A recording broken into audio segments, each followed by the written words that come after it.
Hey guys, welcome back to my channel. In today's video, I'm going to show you how to verify your account on Green Link Digital Bank. First, open the Green Link Digital app on your phone and make sure you're logged in using your username and password.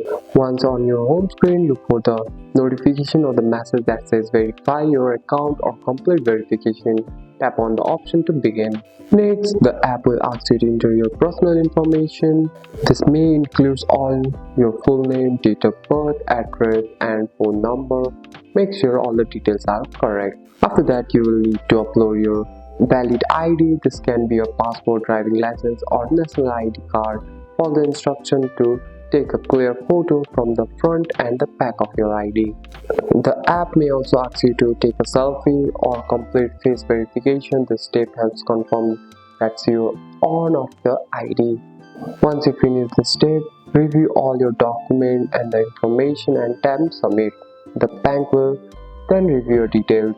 This usually takes few minutes, but in some cases it can take longer. And that's it. That's all for today's video, guys. If you found this video helpful, drop a like and subscribe for more videos. Thanks for watching. See you in the next one.